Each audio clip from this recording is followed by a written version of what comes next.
Hi guys, today I want to talk about NFS, Network File Systems, which is a distributed file system protocol originally developed by Sun Microsystems in 1984. It allows a user on a client computer to access files over a computer network, much like a local storage is accessed. I'm going to give you a little example of how that works and why it's needed. Let's suppose that you had you worked at a company and you were hired as a junior Linux administrator, and the company had 5 computers and maybe 2 employees. Now, one day your manager comes and tells you, I need you to load this video on all of the client computers, and they need to be able to watch this video for safety training. So you, as a junior administrator, you just want to get the job done, and so you just do it. You just walk over to each computer and you put the video on the computers. Okay, so you're done, and the employees can watch their video whenever they want. Now the next day your manager comes again and gives you a second video, and so you start figuring out, okay, how many videos am I going to get? Am I going to have to keep going to the computers and uploading video every couple of days? So you go ahead and just go ahead and get the job done. So you walk over to each one of the computers and you load the videos. So now you load the videos and the employees can watch the videos. But you don't want to keep doing this because it's too much work to go through each one of the computers and load new videos or files or whatever your manager wants to install on them in the future. So what you want to do is you want to create a central computer. In this case, we're going to call it the NFS server. It's going to act as a shared location where you can store anything and the client computers can access it. So in Windows, you would be familiar with shared folders. So that's exactly what you're going to do. In Linux, you're going to create a couple of shared folders, and the way you're going to do that is by running an NFS server. Okay, I'm going to go ahead and go through the steps on how to configure the NFS server and NFS client. What we're going to do first is go over the configuration of the NFS server without SE Linux. I will cover any NFS with SE Linux in part 2 of the series, but I don't want to confuse anyone at the moment, so I will simply set it as permissive for now. SE Linux has basically 3 options. You can either run it as enforce, you can run it as permissive, or you can run it as disabled. If you run it as enforce, then it will enforce other rules. If you run it as permissive, it will not enforce the rules, but it will still log the events that occurred. And if you disable it, it will simply disable the SE Linux. What I have here is 2 brand new minimal installations of CentOS 7 on VirtualBox. If you would like to see how I configured CentOS 7 on VirtualBox, please click on the link in the video description below. Let's go ahead and set SE Linux to permissive. To modify the status of SE Linux, first let's take a look at this current status of SE Linux. As you can see, it is currently in enforcing mode. So to set it to permissive, you're going to run this command.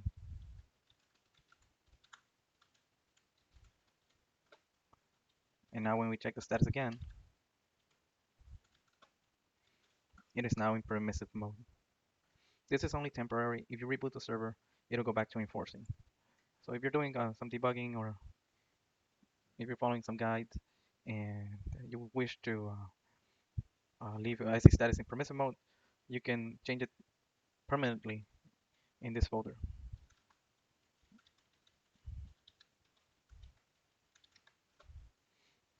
Now go ahead and modify the file SE Linux.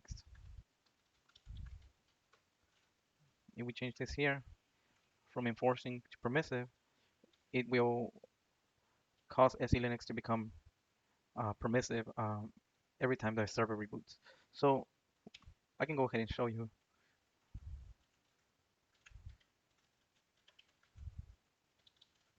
Save the file. Let's go ahead and reboot the server. Let's to verify that this works.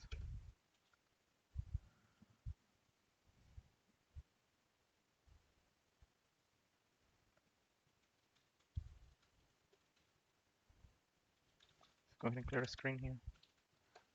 And let's check the status of SE Linux.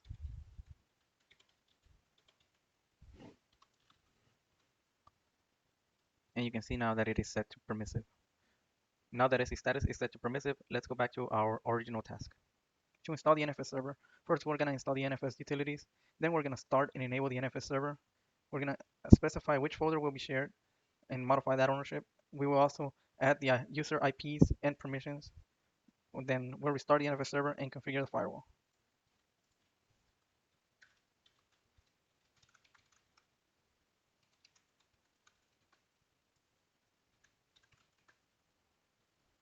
We're going to go ahead and install the NFS utilities by running yum, and we're going to do this with the sudo command.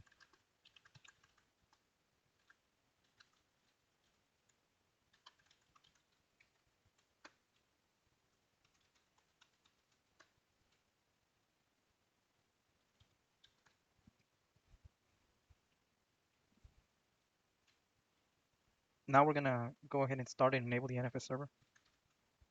I'm going to clear the screen here.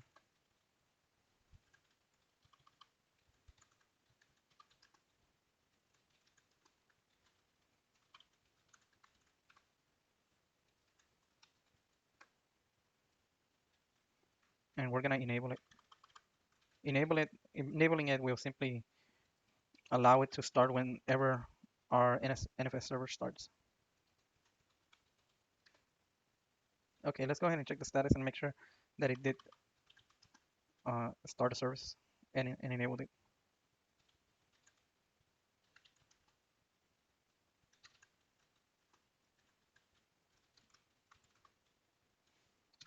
So as you can see, yes, it's active and it's enabled.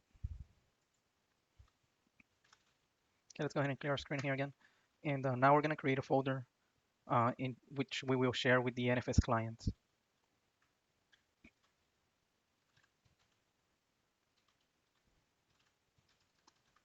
I'm going to go ahead and create a folder called NFS. And I'm going to give it a subdirectory of shared folder. This name can be anything. I just picked shared folder for simplicity. And let's make sure it's there. So there it is, and let's switch to it. Subdirectories here. Okay. Okay, let's go ahead and modify the ownership of this folder. And we're going to use that using the shown command with sudo.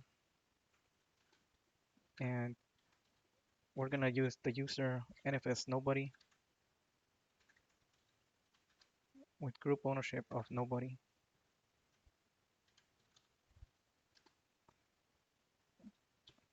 We're going to specify the folder.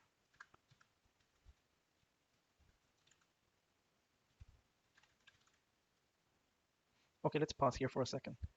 The NFS nobody is a special user that is used for the NFS server, and the group nobody is a default group that comes installed in CentOS 7. Okay, the next thing we're going to do is we're going to add users that can have access to this shared folder, and we're also going to specify what kind of permissions they have. What we're going to do here, let's go ahead and clear the screen. Okay, let's go ahead and go to folder etc and modify the file exports.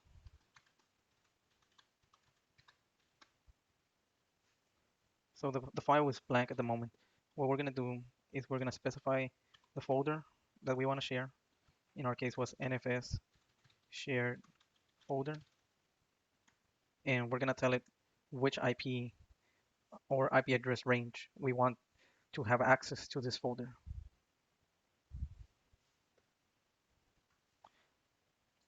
So we coming here to our NFS client. We're going to go ahead and log in.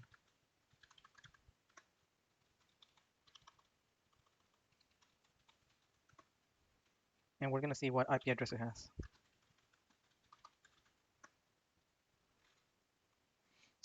As you can see, this computer has an IP address of 10.0.0.22. So let's go ahead and put it here.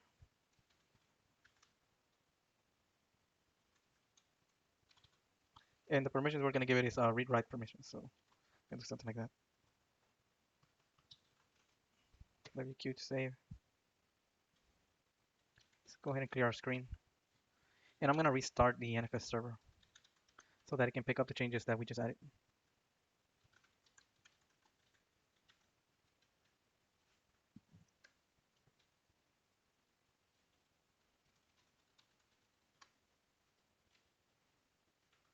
Let's check our status.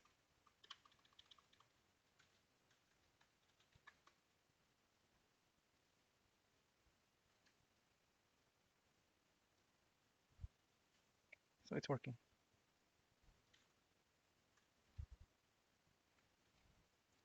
So everything looks like it's working up to this point. Let's recap what we have done. We have installed the NFS utilities. We have started and enabled the NFS server. We have specified which folder we're going to share.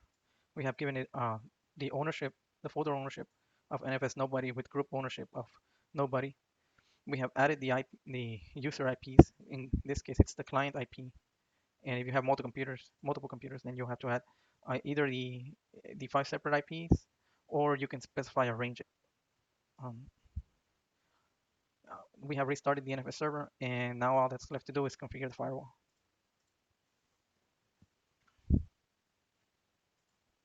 To configure the firewall, if you're running firewall D, you have to run this command.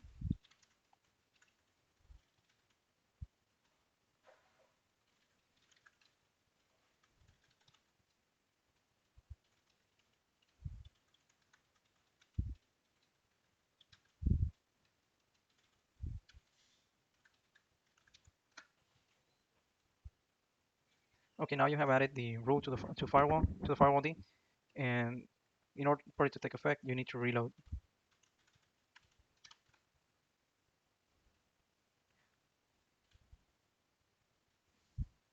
Okay, so everything is done on the NFS server.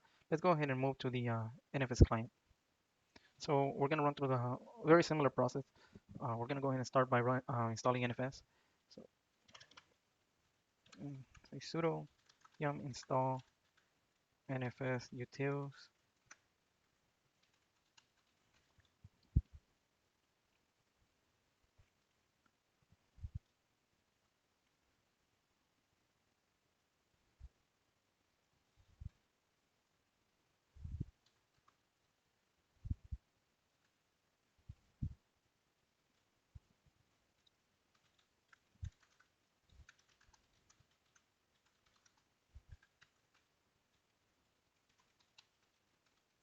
We're starting up the NFS server, and now we're going to enable it.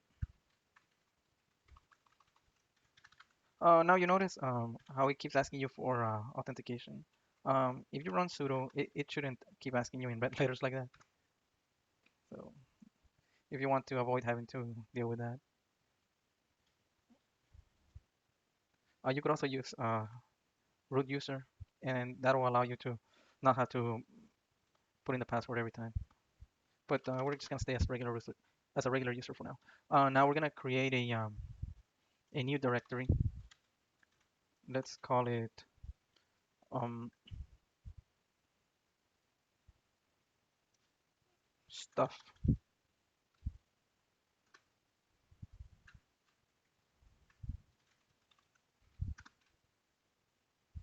Now we're gonna go ahead and mount the folder from the NFS server on the NFS client. You do that by pressing mount, specifying the IP address of the NFS server. So let's go ahead and find out what the IP address of the NFS server is.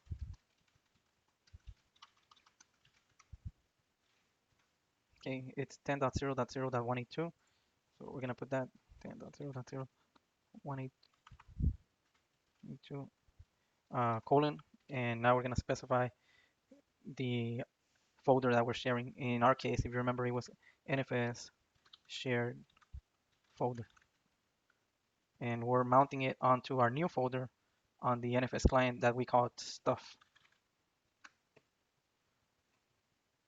Okay, so what happened? We have to run it either as sudo or as a root user. So go ahead and run it as sudo. There we go. And we should have mounted it successfully now. Hi guys, I went ahead and paused the video because I wanted to talk about something important. Now you notice that we just mounted the folder without configuring the firewall. So one very important thing to know about CentOS 7 is that it comes pre-installed with firewall D as opposed to using IP tables. Now if you're familiar with firewalls, you'll know that firewall D is just the front end for IP tables, and IP tables is what implements the firewall rules.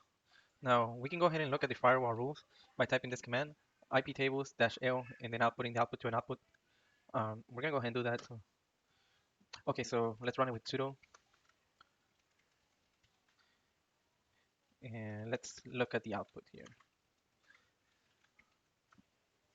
Now, if you notice, there's a lot of rules that are active in our chains, and if you remember, we haven't done anything on the NFS client to the firewall rules. We only set up the firewall rules for the NFS server, and this is something that kind of concerns me about running firewall D, that you never really know what rules are active unless you come in here and look.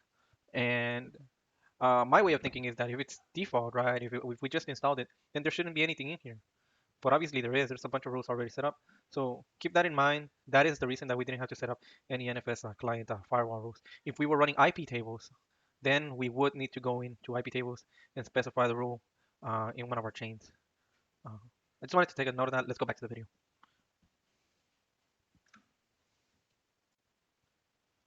We can we can check that we mounted it in two ways.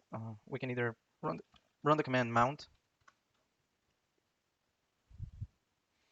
and look for the folder that it's mounted. And so it does look like it's mounted here. The mount command is reporting that there is a folder mounted on for this IP with that NFS server directory. And we can also check by changing directory to that folder.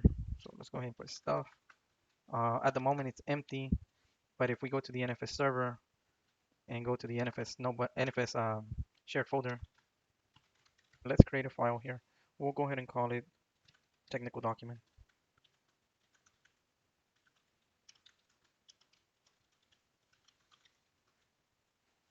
In this file, we're gonna go ahead and just put whatever, blah, blah, blah. Let's save that. And let's make sure that it's in there. Okay, so as you can see, it's in the folder in the NFS server. And if everything is working correctly, it should also appear in the NFS client now. And there you go. As you can see, we have created a NFS shared folder. We can also view the contents of the technical document by giving the command cat and then the name of the file. And as you can see, it's exactly what we wrote. Now, let's see if we can write to the folder from the client computer.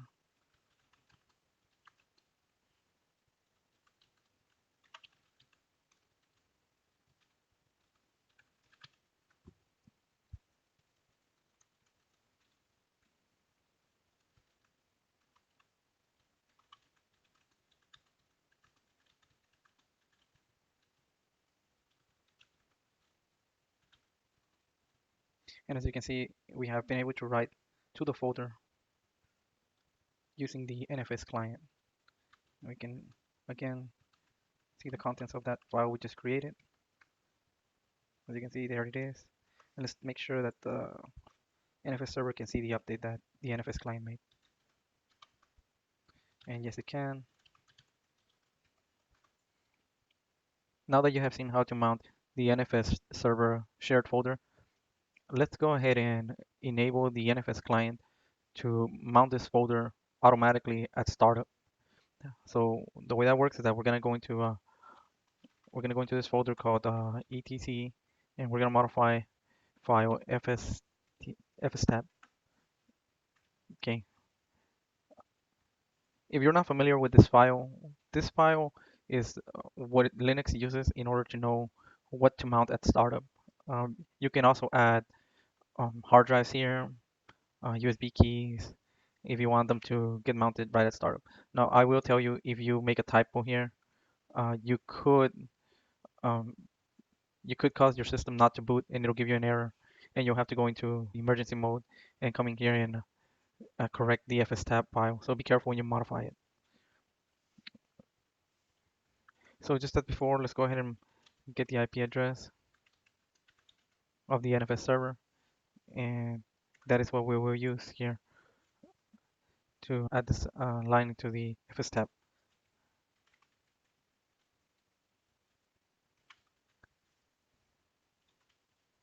And if you remember, the folder was called NFS shared folder, and we're gonna mount it onto our stuff directory that's on the NFS client.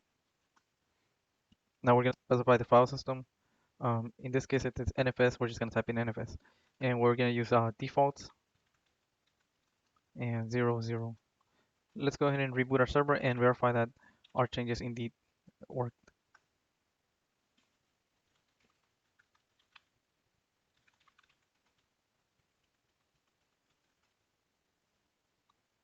Let's go ahead and switch to our stuff folder and verify that it's mounted. So as you can see, it is displaying the two documents that we created earlier. So this tells us that the folder has been mounted correctly automatically by using the FS tab. And we can see the contents of the files. And there it is. Everything now seems to be working. I hope that this video has been informative, and stay tuned for the second part where I will configure SE Linux to run with the NFS client and the NFS server. Please don't forget to like and subscribe.